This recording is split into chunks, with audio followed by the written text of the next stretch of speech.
Welcome to the ArmaniTalks YouTube channel. I'm your host, ArmaniTalks. In this channel, I'm covering communication skills for you to level up your way with words and become much more articulate. In today's episode, we're going to be talking about blue-collar jobs versus white-collar jobs. Blue-collar jobs are jobs that you predominantly do with your hands. The way that I like to think of it is that it makes you break a sweat, where white-collar jobs are more so desk jobs. That's how I like to distinguish between the two.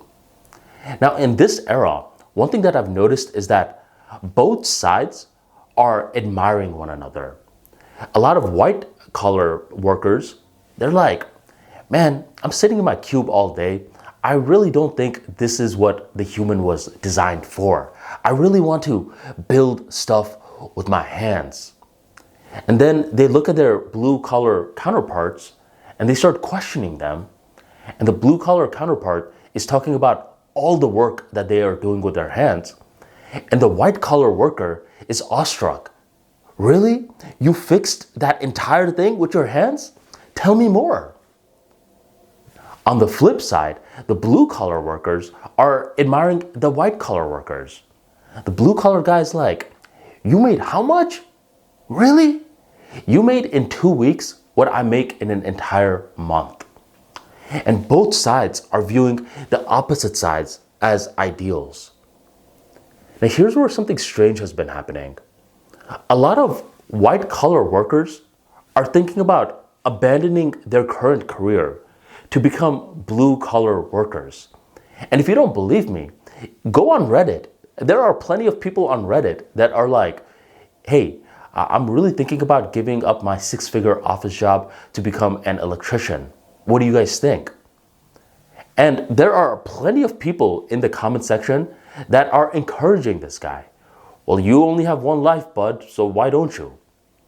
Now, if this guy really wants to do something like that and he believes he can make a good impact as an electrician, then go for it. But then there are some of these comments scattered throughout that give a very practical response, which is don't quit. Okay? I mean, if you want to play electrician, sign up for one of these classes or do an apprenticeship, but don't quit your career to become an electrician, let alone any blue-collar job yet. Because what's happening with a lot of these white-collar workers is that they're having this grass is greener mindset. They think there are problems with my job, so the other side, maybe there's not as many problems there. Jeff Bezos one time said something that I believe is very important. He said, every job has problems, but if your current job brings you at least 50 to 65% happy moments, then stay, right? And he was talking about that because for his job, he really likes it, but he doesn't really like to read all these documents. And he has to spend hours reading documents. And he's like, well, they call it work for a reason. I'm not going to like every part of the job. And similarly with white-collar workers, a lot of them that are thinking about switching careers, you have to realize that just because you're seeing the good parts of a blue-collar job does not necessarily mean that it's going to be all rainbows and sunshine. I can speak from practical experience because I actually had a blue-collar job for a while, and I didn't like it. I'll be real. I mean, I love the team. I loved the mission, everything, but I just didn't like it. I had to wear these steel-toed boots. I was operating these heavy machinery.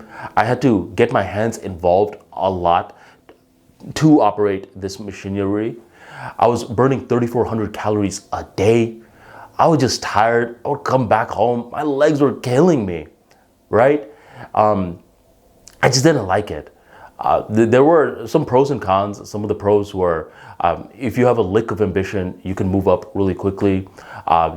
You could eat pretty much whatever you want because at that stage of your career, you're burning so much calories that everything just keeps going through you. And you can meet a good brotherhood in a blue-collar job. But the cons were, I mean, you're not getting paid enough. It's really dangerous.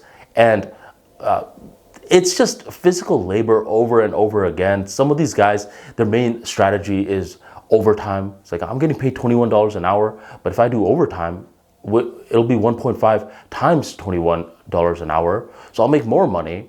And everything that they're thinking of is in terms of overtime.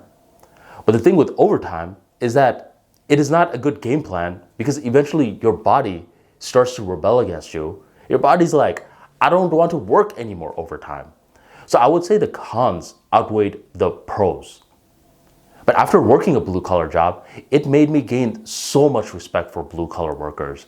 These guys legitimately put in a lot of work with their hands, and you could just tell from their face, like, hey, you put in a solid days of effort, and I respect you.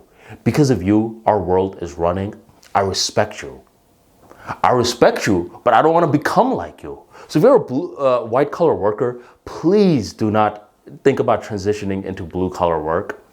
But the opposite advice is not always true. If you're a blue collar worker, I think you should have an ideal to become a white collar worker. I think if you're doing a lot of stuff with your hands, eventually, as you progress in your career, you should think, how can I white collar my current job? And this can happen different ways, where you go from being an electrician to one day managing a bunch of electricians, and now you're pretty much answering calls, you're setting up your business, you're not working with your hands as much, you're working with your mind more. So I would say it's great that both sides are respecting one another, but I would caution white collar workers to become blue collar workers. However, the opposite is not true. I would encourage blue collar workers to become white collar workers. This is just what I believe, especially from personal experience. I hope I didn't offend anyone. It is what it is. If you enjoyed today's talk, go on and drop that like for me right on below, and stay subscribed to stay updated with the latest videos on communication skills. Thank you very much for joining me, and we'll catch you next time.